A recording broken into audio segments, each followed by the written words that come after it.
Divine Entertainment. By Orthoris. Chapter 15. Racism. Alex stared off into space as he sat atop his rented bed. It was the fourth day of his stay at the inn, and subsequently High Rock. Meanwhile it was the last day he was allowed to stay at the Stronghorn. He needed to collect his things and leave before sundown. Such were the rules of the inn. The last 3 days, Alex did everything he could to earn some money. He offered to help out several market ponies.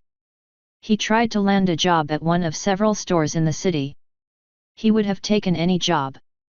But in the end, no one accepted, or even wanted his help. In his time in High Rock, something became abundantly clear to him. Every pony in this city was a low-key racist.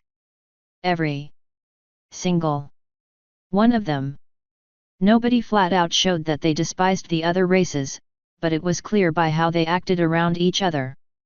The Earth ponies in High Rock got along just peachy.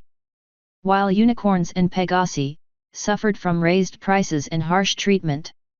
One would assume that at least the unicorns and Pegasi would stick together, but by what Alex saw, they avoided each other as much as possible. Racism was running rampant in High Rock, and Alex was on the receiving end of the stick. The few unicorns he met while wandering around town gave him some encouraging words but nothing more.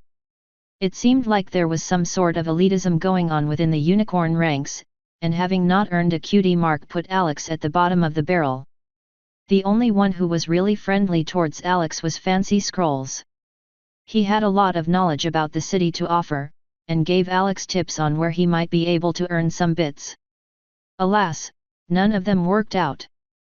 To make matters worse, Fancy left town the day before, heading to the next town to collect rare books. Alex realized after day 3, that he wouldn't be able to make a single bit for as long as he stayed here. So he decided to look for a caravan headed to the Crystal Kingdom. By that time, Alex was hungry like he never had been before. Water was no problem to come by, as he could just go down to the river, or one of the wells for that. But without bits, food was beginning to become a problem. He was starting to lose focus over time, and his movements started to feel sluggish. He desperately searched for a caravan that would allow him to tag along. If he landed a job, he would get food from them, and that would be a very welcome benefit. He talked to more than 20 caravans all over the city, but none would take him.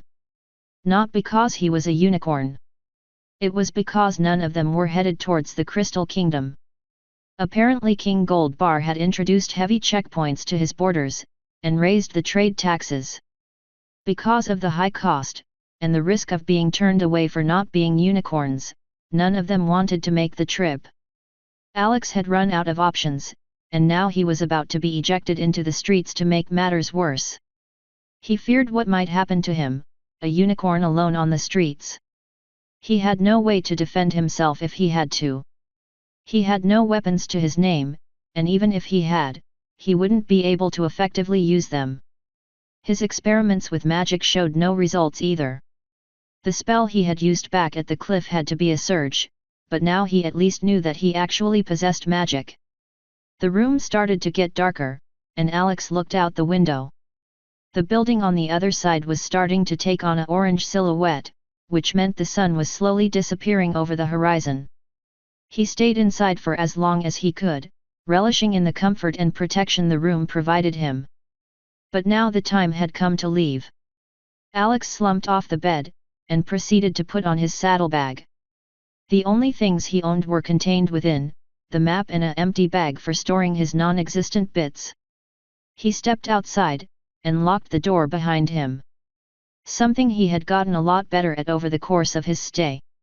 He slowly made his way downstairs, and into the lobby. He quietly made his way to Crystal's desk, before spitting the key on the counter. The unicorn looked up only briefly from the crossword she was currently solving, and nodded in acknowledgement. Opening the door, Alex stepped outside. Taking in a deep breath of fresh air, before walking away in a random direction. He walked through the alleys of the bustling city for hours, with no goal in mind. huffing lightly to himself before he just started walking in the direction of the Crystal Kingdom, but after a minute he decided against it. Without truly knowing where he was going, the risk of getting lost was just too high. The map in his possession wouldn't help either, missing far too many details. Eventually he just collapsed. Lying on the side of the street, Alex passed out from hunger and exhaustion, a single thought crossing his mind as he faded from the waking world. What would happen if he truly starved? Would he just not be able to produce energy, doomed to potentially lie in the same spot for all eternity? Or would he die, allowing him to visit Hades once again before he revived good as new? Asterisk. It was noon as Alex sat slumped over on the side of a busy street. The hunger had got the best of him that morning. He tried to steal some apples from a cart. Of course he was immediately caught, and received a good beating for trying. Adding to his energy-deprived body, he was now hurting all over. So he resorted to the only thing that was left to him. He started to beg for money. Alex sat in the same space now for 2 hours, and nobody had given him anything. Most earth ponies just passed him by, while others seemed willing to give, but turned away the instant they saw his horn. The few unicorns who passed by ignored him as well, some calling him a disgrace to their race. The odd Pegasus who came along only glanced in his direction with disinterest. Alex reminded himself of all the times he did the same back on Earth. So many people who wanted nothing but a few bucks from him, and he turned almost all of them down. He had the money to give, but was so self-centered that he didn't realize that maybe they were in a really bad situation. Just like he was now.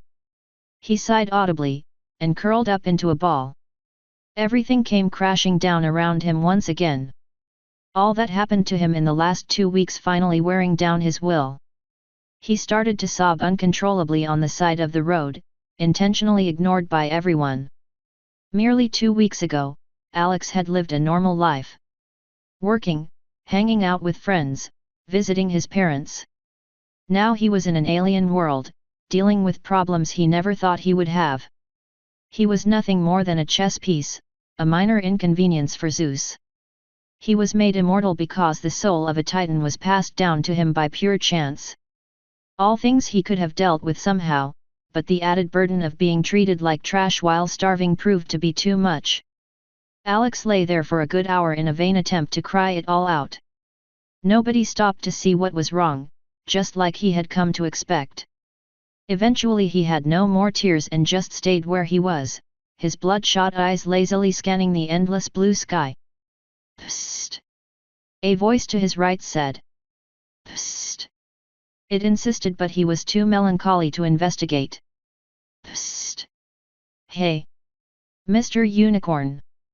Over here! The voice shouted in a loud whisper. Giving in to his piqued curiosity, Alex looked towards the voice to see what it wanted. Around the corner of the building he rested against, the head of a brown earth pony could be seen poking out. Alex raised a questioning eyebrow at her. Over here! She called, gesturing with her hoof for him to come over. Alex got up slowly from his spot on the ground. With little to do he decided to humor the pony. He strolled over to her and around the corner. Now that he could properly look at the earth pony, he saw that her coat was a dark brown and her mane was almost the same color. Her mane hung limply over her side, as if weighed down by something. He furrowed his brows when he noticed the distinct lack of a cutie mark on her flank as he took a closer look at her. In between the brown, a few spots of pink could be seen. Some darker spots of pink could be seen in her mane and tail, as well as some yellow highlights. As he got closer to her, a terrible stench entered his nose, and he realized she was actually caked in dirt. He stopped a respectable distance from her. What do you want? Alex asked roughly. Hi. She responded. I'm Charity Bell. What's your name? Considering how down Alex currently felt, her cheerfulness annoyed him greatly. Alex. He deadpanned. That's a strange name. I've met unicorns before, but they're mostly named after some gems. Are you a special unicorn? Does your name mean something? Belle assaulted Alex with a variety of questions. Shut up! Alex shouted at her. She stopped her verbal barrage, and looked at him confused. Just get to the point already. Well, I saw you sitting over there. Belle continued a lot more calm. And I recognize a hungry, homeless pony when I see one. She said. You looked like you could use some help, so I wanted to share some of my food with you. Alex's eyes lit up at the mention of food. Oh please God, yes. I'm so hungry. Some tears started to form in his eyes again. I haven't eaten for almost 4 days, and I just don't know what to do anymore. All right. Then follow me. Belle responded, seemingly oblivious to Alex's distress. She darted off into the alley she came from, leaving behind a confused Alex. His thoughts were slower than normal, and he most certainly didn't have the energy to run around. His stomach grumbled in anticipation of food, and he eagerly started to follow her. Hey! He shouted. Wait for me please. I can't run that fast. Belle turned around to look at the wobbling stallion. Wow! You must be hungrier than I thought. She said.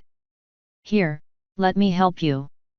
She ran back to Alex and sidled up to him, providing him with something to lean on while walking. He was a bit embarrassed at the sudden contact, but shot her a grateful look anyway. Belle led Alex through a labyrinth of alleys, entering a part of town he hadn't been in before. The houses surrounding them got gradually shabbier as they went, until they looked a little better than rickety wooden shacks. Ponies could be seen wandering the streets that looked similar to Charity Belle. They were caked in dirt and stunk to high heavens. Alex realized that they had entered the slums of the city. At every turn they made, more ponies could be seen that were down on their luck. They passed a mother with 2 thin foals, as Alex realized he was barely better off than they were. Alex was homeless. He could technically just leave High Rock, but then he'd be exposed to the elements with no resources. He wouldn't make the trip without a plan. Charity Belle led him into some kind of plaza. A few crude tents were set up all over the place. Ponies sat in front of them, talking and joking with each other. Even though those ponies had close to nothing at all, they still seemed to enjoy their lives. We homeless ponies have to stick together, Belle said, as they observed the going-ons. So we built our own little community here. We all help each other out, so no pony has to go hungry. She led Alex past the tents and their inhabitants. Most of them greeted Belle cheerfully, and politely smiled at Alex. They were coming up on an elderly stallion, sitting in front of a patchwork tent. His orange coat and white mane were caked with dirt, just like everyone else's. He spotted them as they approached, and looked curiously towards Charity Belle. Hey Dusty! She greeted him. I found Alex here over on the Queen's Road. According to him, he hasn't eaten anything for almost 4 days. Dusty turned his gaze towards Alex, scrutinizing him. He looked him all over, his eyes lingering just a second longer on Alex's flank than the rest of him. You look like you just recently lost everything, he said with a gravelly voice. Why don't you tell us what happened over some almost fresh fruit? Alex's mouth started to water when Dusty pulled out some fruit from his tent. He was hoofed a pear, and after asking for permission he dug in. Tears started to form in his eyes as the sweet, succulent fruit entered his mouth. He chewed slowly on it, relishing in every second of it. The juices overflowed from the small piece he had bitten off, creating an explosion of taste in his mouth. He collapsed on his haunches, savoring the moment. After 4 hard days, he finally was in company that accepted him. They didn't shun him just because he was different. No more would he need to suffer under the scornful looks of the town. As he sat there munching on his pear, Alex cried.